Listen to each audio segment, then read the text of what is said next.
what democracy looks like. This is what democracy looks like. Show me what democracy looks like. This is what democracy looks like. Show me what democracy looks like. This is what democracy looks like. Let's go. Dream Act now. Dream Act now. Dream Act now. Dream Act now. Dream Act now. Dream Act now. Dream Act now. Dream Act now. Dream Act now. You can go downstairs and go outside and do that, but we're gonna have to ask you. So my name is Jorge Herrera. I am undocumented, unafraid, and a DACA beneficiary. We thought that we were moving forward with DACA. Unfortunately, we're back to square one. Today we came to Senator Feinstein office. We are here to stand with our brothers and sisters, DACA recipients, and all immigrants, because we feel that all humans deserve a home. We believe that no human is illegal, and we're here to fight for a clean Dream Act. We're asking Senator Feinstein to halt the vote on the bill, the tax bill, until we have a clean Dream Act. Undocumented! Unafraid! Undocumented! Unafraid! Undocumented! Unafraid! Undocumented! Unafraid! Undocumented! Unafraid! Undocumented! Unafraid! Undocumented! Unafraid! Undocumented! Unafraid! Undocumented! We're here at Senator Feinstein's office to demand that she make a clean Dream Act and that there be no bill unless that is the case. We are here. They locked us out of the building. We tried to schedule a meeting. They said they're not taking anyone in right now. So we're asking them to come down and speak to us and have them pledge that they will withhold their vote until a clean Dream Act is introduced. You know, applying for DACA at first was actually a very emotional feeling, and where we were happy that we were getting a permission to work and do a little bit more. And now that it was canceled, I feel like we're back in a limbo. I feel like after the 2 years of our permit expiring, we don't know what's going to happen. Our information has been shared with the government, so it's easy for them to come, show up to our house, knock on the door, and just pick us up. And so it's important that we address this issue, because not only are we putting ourselves at risk after filling out DACA, we're also putting at risk our family members who continue to be undocumented and don't qualify under DACA. We've had enough. We are here standing with our DACA brothers and sisters, with dreamers. Our parents are not criminals. We are not criminals. When my parents brought me to this country, they said they wanted a better future for themselves. Now that I've benefited from DACA, I am able to put that to use. I am currently working at a university that works with high school students, getting them to higher education. Higher education was something that was never offered to me because of my undocumented status. So we are here, we're here to stay, and we're not gonna move until we have Senator Feinstein commit to publicly letting us know that she is gonna withhold her vote. They deserve the chance to stay. They deserve a chance for citizenship. It's not just about our economy, it's about people, it's about lives, and it's about keeping families together. Like many others, my family fled violence, poverty, and a lot of misfortunes in Mexico. They came to the United States looking for a better life, and the United States was able to give them that and lift them out of poverty, and they're now really hardworking people. And unfortunately, now their lives are at stake because DACA is on the verge of being removed. We will not live in a society where immigrant people are under attack.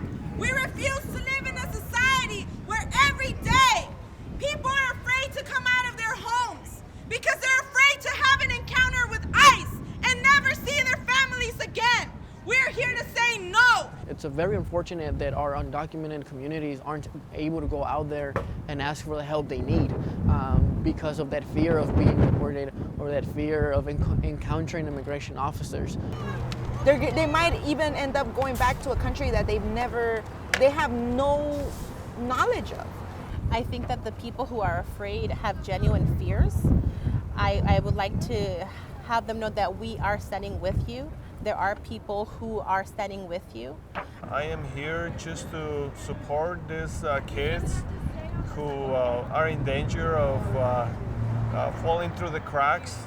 All they want is an opportunity to work and to go to school. And I just didn't want to stand by the sidelines anymore and wanted to be here and show them my support. Even if this has nothing to do with you, you still have to say something. It affects you whether you know it or not. It goes down the line of a friend of a friend of a friend, a family friend. California's 50% Latino. You have to know someone. There are 800,000 students who have benefited from DACA and are in a limbo right now because DACA was canceled. So if you say that you really stand with undocumented communities, then we're asking you to publicly come out and show your support. It's this horrible double standard where we will keep you just illegal enough so that we can take advantage of it. They're basically building their wealth off of the backs of these people that come in and migrate to this country. They work basically like slaves, right? Many people know, and some don't know, that the reason why so many folks are leaving their homes is because they're being displaced, both by war that's being waged officially and unofficially by our country and our government, but also economic war. We have, for example, Argentina, El Salvador, who have switched their currencies from their currency to the U.S. currency because of things that the U.S. has done. And so that is what has caused a lot of people from Latin America and all over the world in general to migrate to the U.S. They're carrying out crimes against humanity, not just in other countries. And they make the situation for people in other countries unbearable. The system needs to be changed, and this model of unabashed capitalism cannot continue to stand. Because our government right now is not working for us. The government is working for themselves. Look at the cabinet. All of them in the cabinet are millionaires. We demand Democrats stand with us. Stand with us now. So we need to take a stand now, and if the Democrats and if people like Dianne Feinstein have a spine, they need to draw a clean line in the sand and say that they will not support a bill unless it has a clean DREAM Act in it. I think one of the main messages I'd like to tell Senator Feinstein and other Democrats who have used immigration as a political tool for their personal gains is that they have to stop fooling around and stop changing sides. Let's not forget 1993, Senator Feinstein came out publicly saying that she did not support undocumented immigrants here in this country, and so the Democrats have been acquiescing to the current administration, but also to the broader aspects of the Democratic Party not being strong enough on being pro-immigration, pro-rights for people of color in this country. I would like to tell Senator Feinstein any spending bill that does not include the DREAM Act to vote no for it. I mean, I think my message to the Democrats is to grow a spine and to actually stand with people that are in the streets. And look, I personally am not asking for anything from these people. And these people decide to come out and be in the streets with us, then fine, but be in the streets for the right reason. Don't just be in the streets to try to co-opt shit and try to bring it back and normalize the fact that there's fascists in the White House, or to try to say that we're on the same team, because no, we're not. And we can't wait for it to be normalized further, because every step of normalization leads to a dehumanization that leads to the ability to create more violence against marginalized communities. We do live in a fascist country, unfortunately, and I think them opening up their eyes is leading them to pretty much take actions on the things that are currently going on in today's society and the issues that we've encountered. Far be it from me to say how they're feeling, but as someone who's watching these things happen and watching this country and its resurgence into white supremacy, and I don't even mean just necessarily Nazis and the Klan, but the the white supremacy that is embedded in the country, that is embedded in the privatization of prisons, of deportation centers, which are prisons. There's mass incarceration going on. I think it's important to also let the Democrats know that the money they're taking away from the prison complex is affecting a lot of brown and black youth. It's not money that's coming from a very positive place. These imperialists are basically building their wealth on the backs of these people, just like these imperialists built their wealth on the backs of black people during slavery times. I think that if people were to stand and rise up with us, there's more of us than there are of them. And I think that if we were to realize the power that we do have and everything that we can accomplish together, I think that we will win.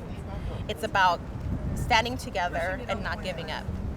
If we're able to stay here and continue living, I think we can look forward for a better future, a better country, and where we're able to interact with one another and share our different cultures, share our different ideals.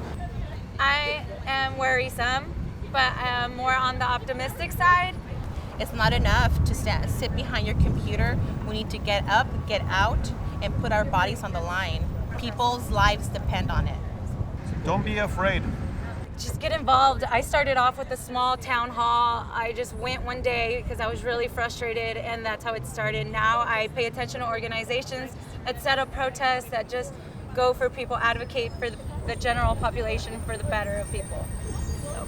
You know, many people look at, Occupy Wall Street as a failure, right? Occupy Wall Street paved the way for the conversation about the 99% and the 1%, right? That allowed Bernie to get as far as he did. Right? And then many people view Bernie as a failure because he was not elected. But Bernie was able to change the consciousness of this country and talk about modes of economics and of redistribution that were previously unthought of in most parts of this country, right? So we have to continue to build on that idea of expansive change and understand that it doesn't happen in this way that we're taught that things happen in this culture, which is you take a pill and this happens. It's a long, hard fight, but there's a spiritual salvation in it. And being a bystander and the trauma from being a bystander in that, it's something that we're going to regret for a long time if we don't take a stand now. So we're going to walk over to the office and ask and demand to speak to Senator Feinstein to let us in. No justice, no peace. No justice, no peace. No justice, No peace. No justice, No peace. we come to the front, we're asking for Senator Feinstein to come out or any of the representatives to let us in, and we need to talk to them that we need her to withhold her vote. We are members of the public. We demand to get in. A representative for the public. So as you can see, Senator Feinstein refuses to let us in. Since the morning, they've already told us that the doors were closed and they were not going to let anyone in. So today, I'm taking a seat here and I'm not going to move until Senator Feinstein talks to us and lets us in, because we need to pass a Clean Dream Act. So if any of you would want to take a seat with me, please do so. We were not allowed to enter the building, so we sat in front, we blocked the entrance, and we were arrested for blocking the entrance. No peace. No justice. No peace. No justice. No peace. No justice. No peace. No justice, no peace. No justice, no peace. No justice, no peace. No justice, no peace. No justice, no peace. No justice, no peace. No justice, no peace. No justice, No justice, no peace. Do you have anything you want to say? Yes. I'm risking arrest today, asking Senator Feinstein to withhold her vote on the spending bill until we pass the Clean Dream Act. We are undocumented and unafraid. We deserve to stay in this country just as much as anyone does. I've worked so hard. My parents have worked so hard. We deserve to stay here. I ask you to please stand with those who cannot speak. I ask you please to demand our representatives for a Clean Dream Act. We ask you please to demand for citizenship for all. Our parents are not criminals, and we will not be silenced. Please, thank you. We are not afraid. We are are not afraid.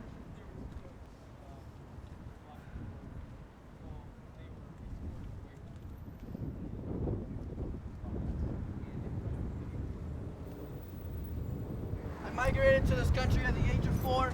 My parents wanted a better future for us. They fought for it, and today is my time to fight back and fight for their future and mine as well.